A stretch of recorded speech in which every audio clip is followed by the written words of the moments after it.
Hello my YouTube family, কেমন আছেন? আশা করি সবাই খুব ভালো আছেন। বুঝতে পারছেন না আমি আজকে ভিডিওতে কি বলতে চলেছি? কিছুক্ষণ আগে খাবার দেখালাম, ঘর দেখাচ্ছি, কি ব্যাপার বলুন তো? তাহলে অবশ্যই ওয়ান্ডারিং চৈতার সাথে থাকুন, শেষ অবধি ভিডিওটি দেখুন। আজকের জন্য রয়েছে অনেক অনেক ইনফরমেশন।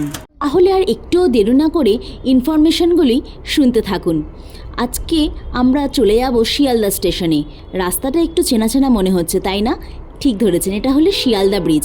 আর এই যে শিয়ালদা স্টেশনে ঢোকার এন্ট্রি। আজকে আমরা দুরন্ত সম্বন্ধে কিছু বলবো। শুধু দুরন্ত সম্বন্ধে বললে ভুল বলা হবে। আজকে আমি আপনাদের পুরো দুরন্ত ট্যুর করাবো এবং দুরন্তের খাবার দাবার সম্বন্ধেও বলবো। তাছাড়া আপনারা অনেকেই দূরপাল্লার ট্রেনে যান এবং সেখানে কোনো একটা ডেস্টিনেশনে নেমে তারপরে আবার ট্রেন থাকে অন্য ফাইনাল ডেস্টিনেশনে যাওয়ার জন্য, এবং সেখানে কিভাবে আপনারা আইআরসিটিসির রিটায়ারিং রুম পাবে সেই সম্বন্ধেও কিন্তু ইনফরমেশন আছে। আপনারা কিন্তু অবশ্যই আমার সাথে থাকবেন, ওয়ান্ডারিং চৈতার পাশে থাকবেন, আর ওয়ান্ডারিং চৈতাকে অনেক অনেক ভালোবাসা দিয়ে আপ্লুত করবেন। আমাদের ডেস্টিনেশন ছিল দিল্লি। আমরা শিয়ালদা থেকে দুরন্ত করে দিল্লি গেছিলাম। রাজধানীর টিকিট হলো অমূল্য, সেটা সহজে পাওয়া তো যায় না, তাই আমরা দুরন্ত বিকানির ট্রেন বুক করেছিলাম এবং সেখানে আমরা রিটায়ারিং রুমও বুক করেছিলাম। তাহলে চলুন জেনে নেওয়া যাক। দেখতেই পাচ্ছেন এখন ঘড়িতে বাজেছিল 5টা এবং ট্রেন যথাসময়ে ছেড়েছিল, অর্থাৎ রাইট টাইম। আর শিয়ালদার দুরন্ত আর রাজধানী প্রায় 15 মিনিটের এদিক ওদিক থাকে। তো শিয়ালদাকে টাটা বাই বাই করে আমরা দুরন্ত করে ছুটে চললাম দিল্লির উদ্দেশ্যে। দিল্লিতে পৌঁছানোর টাইম পরের দিন 11:05। আপনারা যারা ভাবছেন যে আপনারা টিকিট বুক করবেন কি করে, তাদেরকে উদ্দেশ্যে বলে রাখি, যাদের প্ল্যান্ড ট্যুর থাকে তারা তো অবশ্যই জানেন যে আইআরসিটিসি 3 মাস আগে টিকিট চালু হয়ে যায় এবং সেই ওয়েবসাইটে ঢুকে কিন্তু আপনারা ইজিলি 3 মাস আগের থেকে ট্রেনের টিকিট বুক করতে পারবেন। কিন্তু আমাদের মতো যারা ব্যাকপ্যাক ট্রাভেলার, অর্থাৎ উঠলো বাই কটক যাই টাইপের, তাদের তো লাস্ট মিনিট অবধি অপেক্ষা করতেই লাগে এবং সেই জন্যই তারা টিকিটও পায় সবার লাস্টে। তাই আমাদের সেরকমই অবস্থা হয়েছিল এবং আমরা মাত্র 1 মাস আগে টিকিট পেয়েছিলাম, বাই চান্স খুব লাকিলি, এবং সেই মতোই আমরা দুরন্ততে চলে গেলাম দিল্লির উদ্দেশ্যে। দেখতে পাচ্ছেন ট্রেনের এই দৃশ্যগুলি দেখার জন্য কিন্তু বারবার ট্রেনে যেতেই ইচ্ছা করে। ওই দেখুন মা দক্ষিণেশ্বরের মন্দির, মা করুণাময়ীর মন্দির দেখেছেন? শিয়ালদা থেকে আপনারা যারাই ট্রাভেল করবেন তারা কিন্তু দক্ষিণেশ্বরের এই সুন্দর জিনিসটি দেখতে ভুলবেন না। এটি কিন্তু ট্রেনের ডান দিকে পড়বে, আর আপনারা একটুখানি দেখলেই মা গঙ্গা সহিত দক্ষিণেশ্বরের মন্দিরটিও কিন্তু উপভোগ করতে পারবেন। তাহলে চলুন এগিয়ে যাওয়া যাক। আপনাদের সাথে কথা বলতে বলতে কখন যে স্ন্যাক্স চলে এসছে বুঝতেই পারলাম না। দেখতে পাচ্ছেন ট্রেনের খাবার কিন্তু মোরাললেস এই রকমই, একটা খাস্তা কচুরি, শনপাপড়ি বা লাড্ডু, চিড়া ভাজা, চা আর ভেজ স্যান্ডউইচ। এটা তো গেল সন্ধেবেলার খাবার। তাছাড়া আছে রাতের খাবার।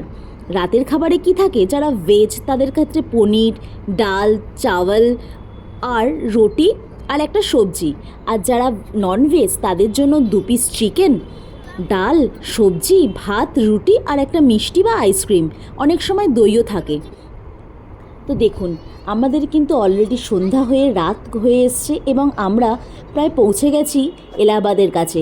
এখনও আমাকে সাবস্ক্রাইব করেননি? তাহলে চটজলদি আমাকে সাবস্ক্রাইব করে নিন এবং ঘন্টাটা টিপতে কিন্তু ভুলবেন না।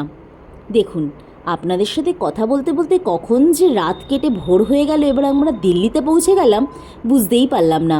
তাহলে চলুন এবার আমরা আস্তে আস্তে চলে যাই আইআরসিটিসির রুমের দিকে।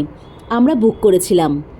দিল্লি স্টেশনের ওপর থেকে স্টেশনের বাইরেটা দেখতে লাগে এই রকম, খুবই সুন্দর লাগে। আমাদের ট্রেন যেহেতু সেই দিনই রাত্রিবেলা ছিল, সেই জন্য আমরা আর কোনো হোটেলের খোঁজ না করে আইআরসিটিসিতেই টিকিট বুক করেছিলাম। এই যে ওয়েবসাইটটা দেখছেন, এইটা কিন্তু একমাত্র আপনাদের কনফার্ম টিকিট হলে তবেই আপনারা রুম পাবেন এবং অ্যাপ্লাই করতে পারবেন। এই টিকিটের মাধ্যমে, কনফার্ম টিকিটের মাধ্যমে আপনারা কিন্তু 24 ঘন্টার জন্য বা 48 ঘন্টার জন্য রুম পেতে পারেন। দেখতে পাচ্ছেন সিঁড়ি দিয়ে ওপরে উঠে আপনাদের কিন্তু এই দিকে যেতে হবে রিটায়ারিং রুমের জন্য। আমাদের রুম বরাদ্দ হয়েছিল 506 আমাদের ট্রেন সেই দিনই রাত্রিবেলা 7টার সময় ছিল শ্রীশক্তি এক্সপ্রেস, যেটি কিনা কাটরার উদ্দেশ্যে যায়।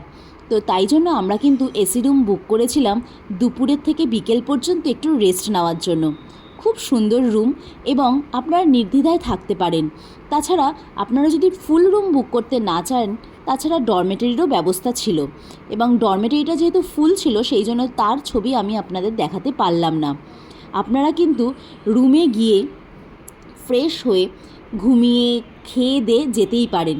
তাছাড়া আপনারা কিন্তু এক্সিকিউটিভ লাউঞ্জও ব্যবহার করতে পারেন, এবং তার জন্য কী কী করতে হবে চলুন জেনে নেওয়া যাক। কী ভাবছেন এখনও সাবস্ক্রাইব করলেন না?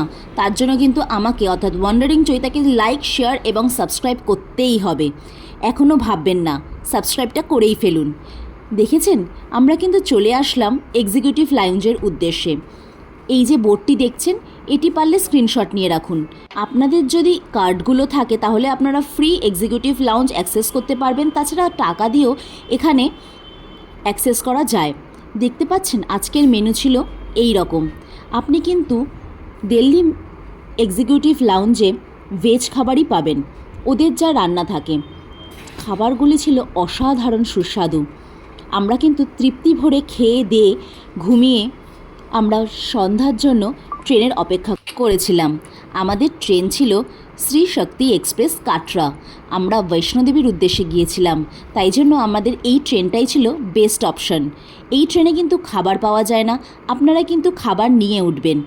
আর আমাকে অবশ্যই লাইক, শেয়ার এবং সাবস্ক্রাইব করতে ভুলবেন না, অর্থাৎ ওয়ান্ডারিং চৈতাকে অনেক অনেক ভালোবাসা দিয়ে এগিয়ে নিয়ে যেতে সাহায্য করবেন। Thanks for watching.